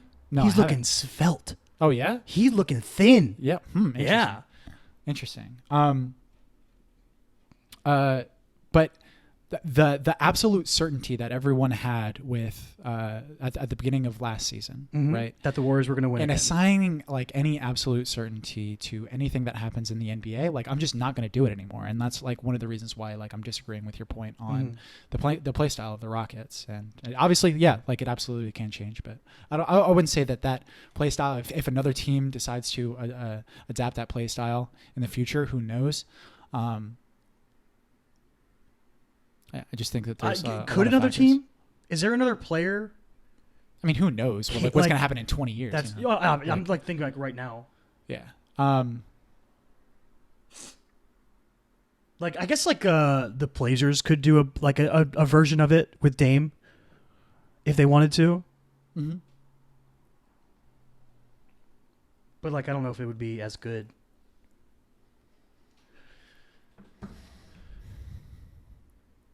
I would really like to see the Blazers win the finals. That would be cool. Speaking of Dame, dude, that dude ended a fucking franchise with one shot. Yeah. With the Thunder. Yeah. Like It's the second time he's done it. The game winner in the playoffs. But yeah, literally like the franchise exploded now. Mm-hmm. That's funny. I didn't think about that. Yeah. I saw like so obviously the Heat were connected to Russell Westbrook and now not as much, but still kind of to Chris Paul. And people in the Heat subreddit were getting mad because Thunder fans were coming in and being like, why won't you take him? Like, why won't you give us your stuff for him? And we were like, no. We will not give up the young boys for that contract. And this is like another thing with the Rockets. But the thing that was funny about it was like they were like, you guys are so irrelevant. Like you haven't even made the playoffs or you didn't make the playoffs this year. And like blah, blah, blah. And we're like, the last time that we got out of the first round was the same last time that you got out of the first round. So step back. But like, I don't know. Like I feel like the Rockets obviously catch a lot of heat. They catch a lot of heat from me. You know, like I talk a lot of shit about James Harden and their play style and shit like that. So like, I understand the annoyances, but like, there's a lot of it that's just like, I don't know. It feels like kind of like kicking someone while they're down, kind of thing. Mm-hmm. You know, like they completely failed this year, and everything that they've tried to do to combat the Warriors has failed. And now it's not about that anymore. And now it's not trying to get through the Warriors. It's trying to get through the Clippers. Trying to get through the West, well, just all of it. Just trying to get through all of these different teams that, you know, are they fit for that kind of contention, you know?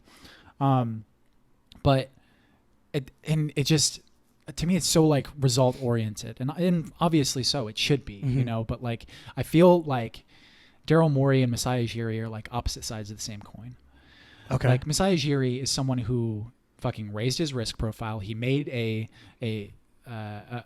trade that, you know, pushed the needle for his team. I've kind of fallen a little bit more into the camp of that trade was not as much of a risk as people made it seem. I don't know. I've bought into that a little bit more than I used to think, because the idea was essentially if they didn't make this trade, they were just going to blow it up anyway. They would have given them one more year or whatever, and they would have blown it up anyway. So you're not really risking anything because you basically knew the ceiling of your team. Now LeBron was out of the East, so it was a little different, but still, you basically knew the ceiling of your team, and you basically knew what having DeMar DeRozan as your best player meant. So I've fallen into the side of the argument that making the move for Kawhi was not as risky as it seemed at the time. Even if you didn't win and he left, you still had a great season and you were going to blow it up anyway. I can understand that. Yeah. I can understand that. But I just don't know if I don't know if like trading away your best player and someone who's not only your best player but like beloved. Just completely beloved throughout your entire He should franchise. go back there now. If now that they have a ring, he should go back. Yeah, if they weren't successful last year, you know, let's say they don't play even throughout the regular season well, right? Like let's say like because Kawhi is hurt, right, and he's fucked up his quad or his glute or whatever the fuck. Whatever his injury was, right? Who knows? So he has that, right? And even while he's off the court, like the team doesn't succeed. They don't go 24-7 or whatever they did. Exactly. They go like 12-18 or something. Exactly. I don't know if I got those numbers right. But let's say they're, you know, a 6th seed in the playoffs, right? And they get bounced out of the first round. Kawhi leaves. Well, what if Kawhi's but doesn't drop and the Sixers beat them? Yeah. You know, like and then Kawhi leaves. Like, is that still worth it? I don't know. The fact that you were gonna give up on the team anyway, that's why I would say yes, because you gave yourself a better chance for 1 year. But it's not like oh, we're gonna give up on the team anyways. Like they gave up assets to get Kawhi, right? And those assets, if they were gonna blow it up anyways, could result in potentially a better trade deal than. Oh, so you're saying you could have used those assets to get pieces with more of an eye toward the future. They traded DeMar DeRozan and at least one first-round pick and for Jakob Kawhi, Poeltl. Right, and Jakob Poeltl. So I'm not sure if there was any other picks included there, right? I think that was all. But with that pick, it basically became Keldon Johnson for the Spurs. That's a pretty fucking solid 29th pick. I don't know if you know anything about Keldon Johnson. He's Kentucky or Kansas I think he's or something? really well for San Antonio. Huh? Is he like Kentucky or Kansas or one of those schools? Yeah, one of those Kentucky. big college basketball Kentucky. schools? Yeah. He played with Tyler Hero. I don't know, man. Like, you love the draft process and like you love the looking at the young players, but like I just always fall back on the idea that when you look at these drafts, any of the dudes could pop. That's true.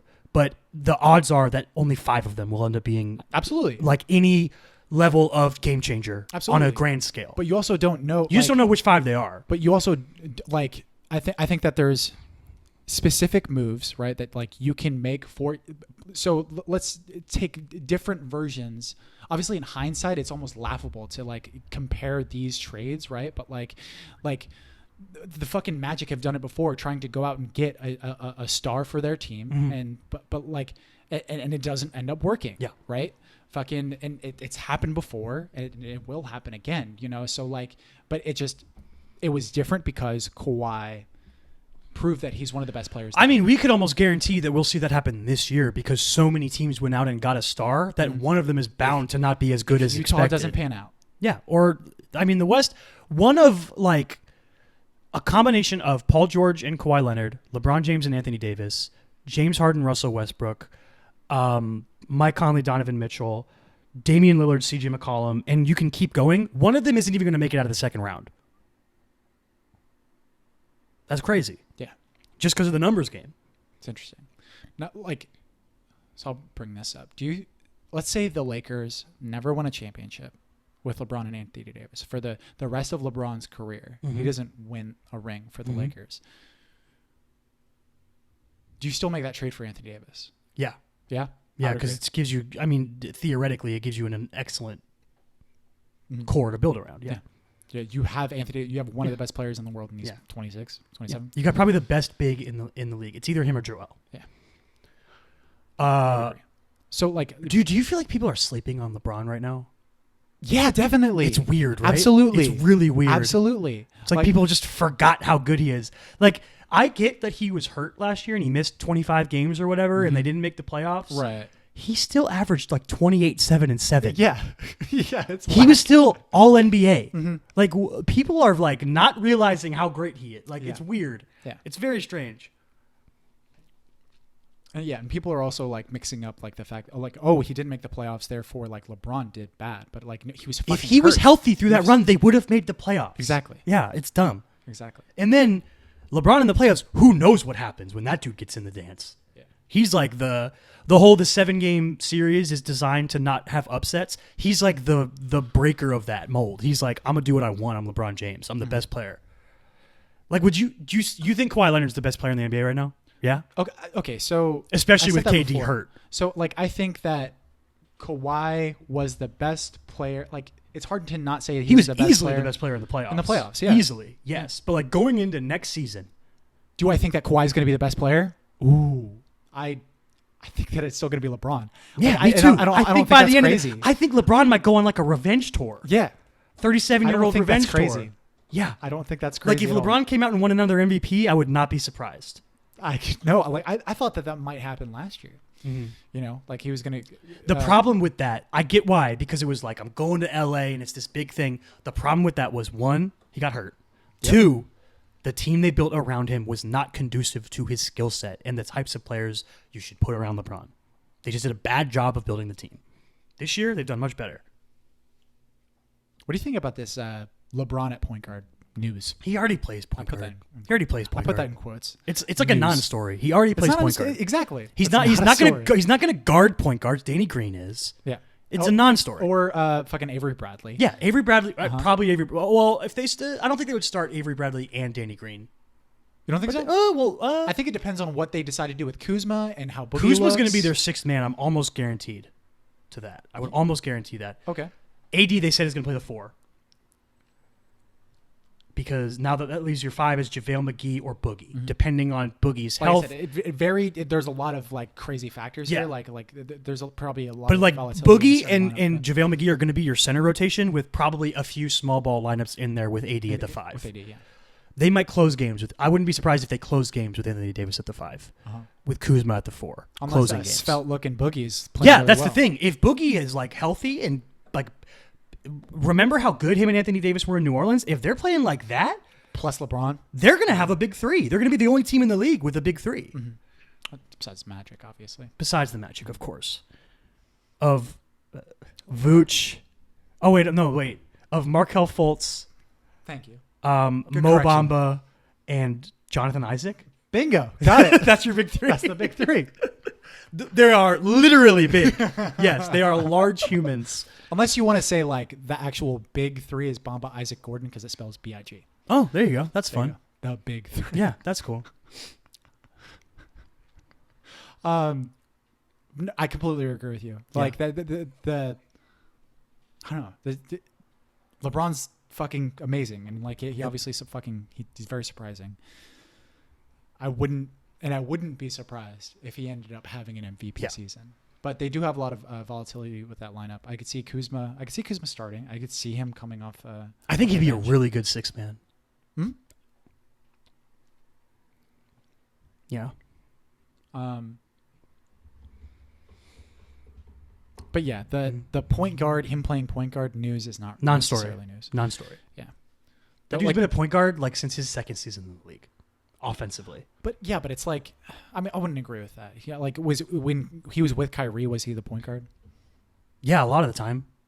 Like that's the thing. It's the point guard thing, the position thing in the NBA is so malleable. Well, that's the problem with the argument is that like, what the fuck does being a point He was guard a. mean? I'm sorry. He was a point forward, Right. but like he was essentially the Right. point guard. Because if your argument is like you are whoever you defend, then Ben Simmons isn't a point guard. Yeah, exactly. You know, like fucking LeBron James is never a point guard. Like he just usually doesn't guard point guards. Mm-hmm. But it's like, okay, like maybe they don't guard point guards, but they bring the ball up the floor and they run the offense through them. Yeah. It's like, well, Jokic is a point guard. Then. Yeah, You he's know? a point center. Yeah, that's like, legit. That like, then Jokic is a point guard. But it's like, okay, well, like at what point? Who runs the most pick and rolls on your team? Because at what point do you have to bring the ball up the floor in order to be considered the point guard? Yeah, I don't. It's a weird. The Because positionless there's plenty of basketball times when era. Kyrie was bringing the makes the ball things up so and- malleable that it doesn't Yeah. matter. Mhm. Yeah, it's basically just like, are you gonna be handling the ball a lot or not? Yeah. And it doesn't like you're basically a ball handler, a wing, or a big. And even if you're a wing, you can still be a ball handler.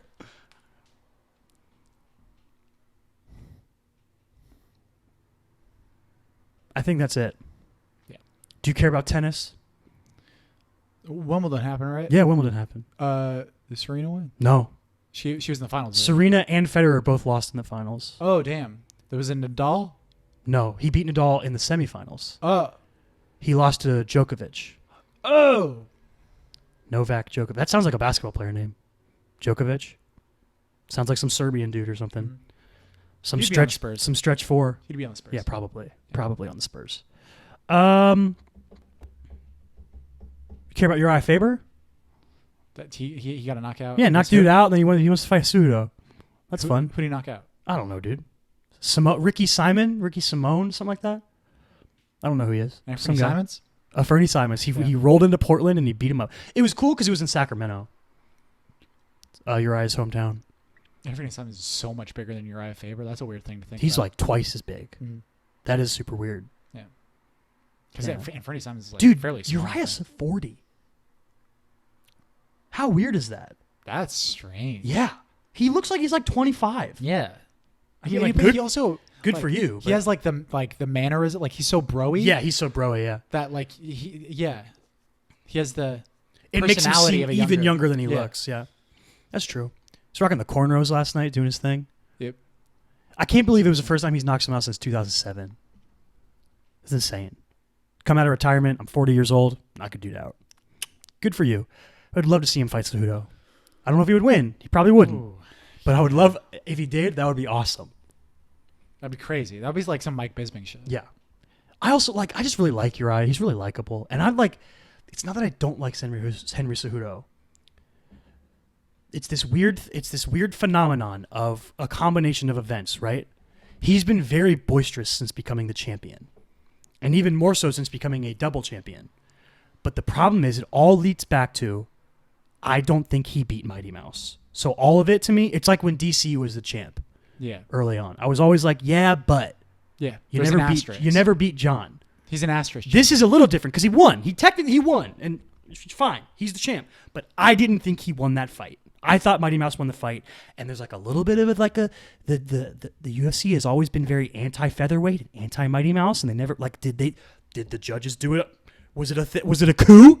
Was it a coup on the division? Was it a way to get Mighty Mouse out of the UFC? He's not even in the UFC anymore. It's crazy. He is arguably the best fighter ever, and he's not in the UFC anymore. Just saying. I'm not saying I believe this to be true. It puts a little sour taste in my mouth. Mm-hmm. That is too bad. I like Henry Cejudo. I mean, he's fine. He's fine. He's fine. He was also like he's a role model for like young wrestlers when he won the gold medal. Yeah, sure. So yeah, he's a fine person. He just like I don't buy the shtick. He talks a lot, and I don't buy it. Uriah had a pretty funny tweet because Henry Cejudo said something. I don't remember what it said, but I laughed. Let me find it. I don't want to misquote him. Twitter, open up. Uriah Faber.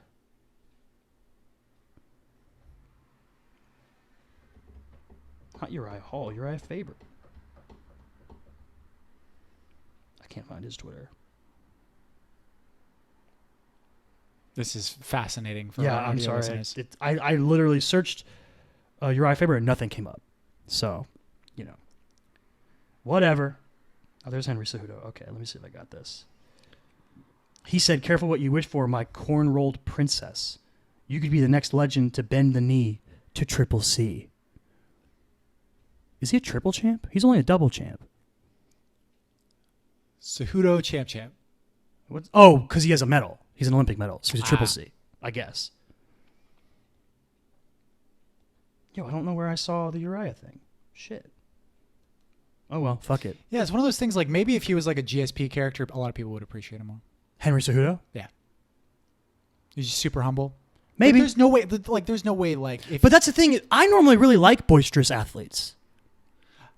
Yeah, but there has to be like an authenticity to your boisterousness. I have to like believe that you fully believe the things you're saying. Like when Connor talks trash, I believe that he thinks he can knock anyone out. It's authentic. Yeah. And it has to be creative. Well, it's also like he's done things that are just like absolutely like fantastical, like in the octagon. Him fucking knocking out Jose Aldo in 13 seconds. Is like you should be fucking boasting about that, But like I think that like even if he had one like and he approached everything like with a very GSP attitude and was like super humble and shit like that, like how are you not gonna like that guy? Yeah, how do you not like you're gonna not like him because he won a controversial decision against Mighty Mouse? Yeah. Like even getting to that point, that's insane. Yeah. Winning a fucking Olympic Well, I mean, medal. like the only reason anyone didn't like GSP is because they thought he was a boring fighter. And that's the only reason that I can think of that anyone didn't like him. Which like those people are dumb. I mean, Henry Cejudo is not like a really exciting fighter.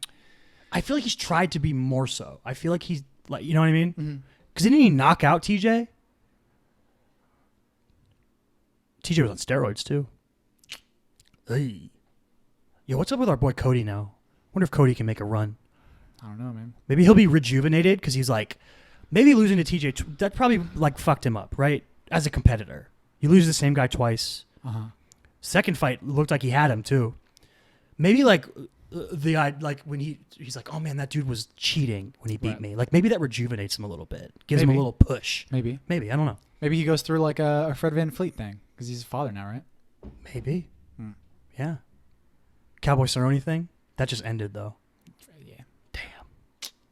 Anyway, you got a shout out? I do. What's your shout out? All right, so my shout out is a rapper. And she goes by the name Chica. Girl? Yeah, she's a girl. She is someone that, like, I stumbled upon her Instagram, I'm pretty sure. And I think she's someone that, like, I've seen her Instagram videos before. It's just, like, her holding her phone and rapping over, like, beats and shit. That's a majority of what her Instagram is. And I think that's mostly, like, what she got famous from. She did this thing where she rapped over... Kanye West Jesus Walks, and she was rapping, and this was after the Kanye West MAGA hat thing. Okay. She was like basically rapping at Kanye. Okay. In this video. So A message for Kanye. Yeah. So it was pretty interesting. She also did an interesting one with J. Cole's 1985. You remember how like 1985 was like about like him like sort of addressing Lil Pump and like mumble rappers and shit. It was like her counterpoint almost. She was like I like because like the whole point of J. Cole's like 1985 was that like we should just realize that these kids are like fucking 16, 17-year-olds and they're like getting millions of dollars like and you know they're just trying to live their life. So like why are we being so critical of them? But he's like also like there's like a big thing of like J. Cole being like, but if you don't change the kind of music that you're making, you're going to end up on Love and Hip Hop. You know, like your career is going to fizzle out quick. So like her counterpoint was like in her rap, like over this 1985 beat, she was rapping about how like destructive mumble rap is. Like just like to the American psyche and like how like it's just filled with, you know, fucking white people trying to be black and people that don't care about like being good and shit like that. It was really good rap. But I think the coolest thing that I actually saw from her wasn't on her Instagram, but it was actually on YouTube. And I recommend anybody, if you search Chica, so that's Chika, Chica, right? That's not how you spell Chica. Her branding, dog. So if Chica Flex, if you search that on YouTube, it's the very first video that comes up. But she did a freestyle on Funk Flex on his radio show, and it's fucking incredible, dude. Yeah. Like, so she's is it Black Thought 13-minute incredible though? Because that really like is Thought. Bananas. I really like Black Thought. Does Black Thought ever sing? I have no idea. I don't think so, right? She sings too? So apparently she's only been rapping for about rapping seriously for about 2 years. Oh wow. Okay. But before that, she was just always sort of in music. Like she's always done poetry like since like middle school or something. But she's always been playing guitar and singing. And at the beginning of this freestyle, dog, she lays just like one line of like a melody. And it's fucking beautiful. Yeah. Like she's a good singer, solid singer. She's not like, I don't think she's Beyonce or anything, but she's like, she can carry a note. Like it's kind of like that. She has that like, you know how like J. Cole can like, he's not a great singer, but like when he adds in melodies, you're like, ooh, I fucking Chance love is that. The same way. Yeah. Yeah. But she is better. I would say she's a better singer than both Chance and J. Cole. So it's very much like if you're into like Lauryn Hill, if you're into like Erykah Badu, fucking look up Chica. Those are good comparisons to be made too. Yeah. Well, she's someone who is very much, and the problem with her right now, like she's just kind of getting a lot of notoriety. I think she has like 700,000 followers on Instagram. Oh, that's it's not but she hasn't made a lot of like studio music. Yeah, is the big thing. So like when you go onto her Spotify, there's like 3 songs, but the songs are fairly good. But I think that the thing that really blew me away was this Funk Flex freestyle. She's just so incredibly lyrical and talented, and you can pick it off right off the bat. Cool. And I also want to bring this up, like, and it's kind of like weird to address, like, she's not going to be famous because of how sexy she is, right? She's a bigger woman, and a lot of people like criticize like Nicki Minaj, Cardi B, like they're very much like they sell sex, which I have no issue with that. I saw that the other day that Cardi B was like trending on Twitter because she was like answering to a rap producer who said that he doesn't vibe with modern female rappers because they all rap about the same thing. And then she was like firing back with like the idea that basically like if female rappers don't rap about like sex and being sexy, they don't sell. True. So it's like an interesting argument. Yeah. So like I'm really fucking rooting for Chica in this aspect because she's like she's just so fucking talented and she has a lot to say. Yeah. So yeah. Chica, check out that Funk Flex freestyle. It's only like 2 minutes. I think it's like a minute. So it's nowhere near Black Thought's 13-minute freestyle. Obviously, weak. I forgot that length was the most important part of a rap freestyle. Yeah, the longer you go, the better you are. By the way, I'm putting out a freestyle that's 14 hours long. It's just me in front of a mic for 14 hours, and obviously it's going to be the greatest freestyle of all time ever, because it's that long. Yeah, that's how it works. Part of it is just going to be like me eating fucking Panda Express. Like That's not rap. That's not rapping. No, it's fucking 14 hours of a freestyle. I can do whatever I want. All right, my shout out is Aziz Ansari's newest stand-up special. Oh, Aziz Ansari Right Now, it's called. I was a big fan of his first two free stand-up specials that are on Netflix. I don't remember what they're called. But the newest one is super interesting because Aziz Ansari had, as he says in the special, a tough year. I don't know if you remember, but he went through a bit of a sexual misconduct scandal. Yeah. Which there was like a lot of controversy over like people like being like, is this really a scandal? Exactly. It wasn't even real. It was a weird like miscommunication more than anything else. Yeah. And, he went through all the legal parameters and he's not guilty of anything. He apologized publicly. He took all the right steps in dealing with this as a public person. The very first thing he talks about in the special is that thing. He talks about like how it affected him and how it's, how he's worked through it and like all this different. It's very interesting. And then he's way less. I guess you could say he's boisterous in a lot of his comedy. He's very like kind of over the top with a lot of things. Sometimes he's very not that in this special. He's much more reserved. Okay. It was directed by Spike Jonze too. Kind of interesting. That's always weird. It's always weird when a prominent director directs a stand-up special. Yeah. But like it's a little. There's like a dude on stage with him with like a camera. He like talks. He's like, "This dude's with me. Don't worry about it." Yeah. It's really good. He's a super funny guy. What's the venue like? It was kind of interesting. The stage is huge, but he doesn't really use any of it. He has a stool right up on the front of the stage, and he never really goes any further back. Is it a big crowd? Yeah, pretty big crowd. Okay. Right. He also does a lot of crowd work, working. He uses the crowd a lot for the jokes. Cool. Like, that's cool. There's a running joke of like, he learns one of the dude's names and he starts using his name as like a punchline on things. Right. Like it's funny. And there's like a kid. There's like a 12-year-old kid in the front row. Right. And he's like, "Why the fuck are you here?" One of like my most like favorite fucking crowd work bits. Is actually from Aziz Ansari. Yeah. Like he like stumbled into like a really funny story that he walked through with one of the audience members. Yeah. Like apparently like this audience member had like they were talking about marriage and proposing, and he was asking this audience member like how he proposed and everything, and this audience member was like telling the story, and then they like stumbled on the fact that like I guess the woman that was proposed to like was kind of like unsure of whether or not she was going to say yes. Oh, so God. So it like really got into like this really kind of like awkward story. Yeah. And then it got to this point where she was like I didn't know what to say like because the breadsticks were supposed to be coming back, and then Aziz like got that hook and he was like, hold on, wait, hold on, hold on. There was breadsticks, and this wasn't a 5-star restaurant. Were you at Olive Garden? It was like, was there unlimited salad involved? And was this the greatest place to be taking your fiance? Yeah, that's funny.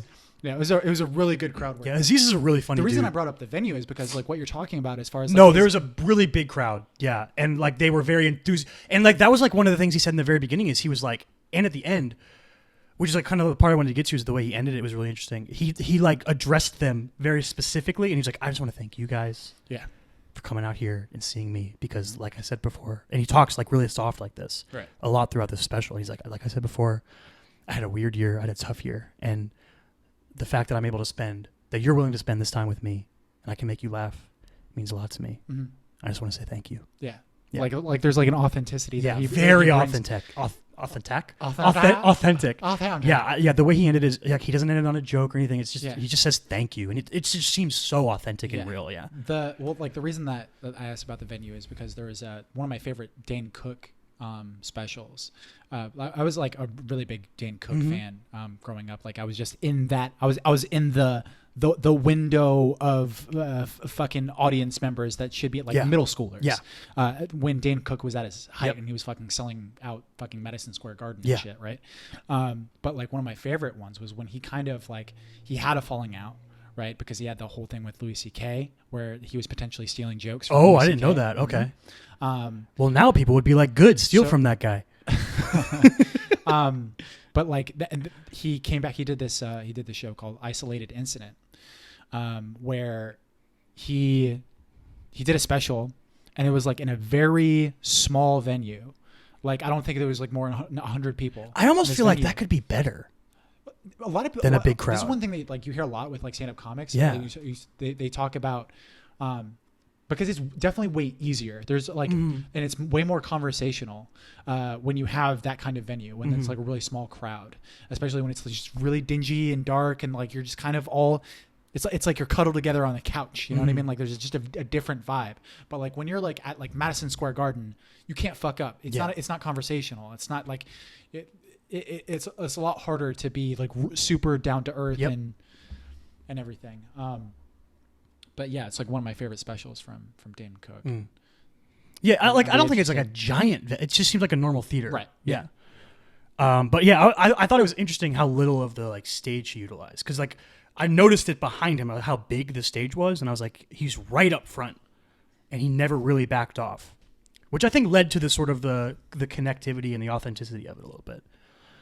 Like it sort of like adds to the personality of like whatever they're trying to get across, because like there's just certain people that just don't believe in that kind of thing. Like there's certain people that say like movement and props like stuff and stuff like that is like too gimmicky. Yeah, you know, and like that they say that it's not pure comedy. I disagree with that. I mean, yeah, but then there's Bo Burnham. Exactly. Bo Burnham is a great example. You know, like Carrot Top is a great example. Carrot Top is the fucking. It is very much a punchline to like his own jokes, you know, like fucking people constantly but he's underrated. I enjoy Carrot Top's comedy. I mean, it's not he'll never be my favorite comic, but yeah, like but I also love guys like Dimitri Martin, Mitch Hedberg. They don't fucking move. Yeah, like Dimitri Martin is a little bit more gimmicky, like where he'll do a lot of like weird word jokes, like and fucking drawings and stuff. So but yeah, I like Aziz Ansari a lot. I really like his Netflix show Master of None. Obviously he's really funny on Parks and Rec. Yeah, so Aziz Ansari Right Now is the name of the special. It's on Netflix. Chica with a K, and it was the Flex freestyle. Yeah, specifically really I would recommend just like watching like her Instagram videos and shit like that, but definitely that Funk Flex freestyle. Cool. It was sick. Yeah, and like I mentioned earlier in the show, come back later this week. We have our poll-winning episode. Thanks for breaking that tie for Midsummer. Yeah, it's a good episode. It'd be fun. Interesting movie.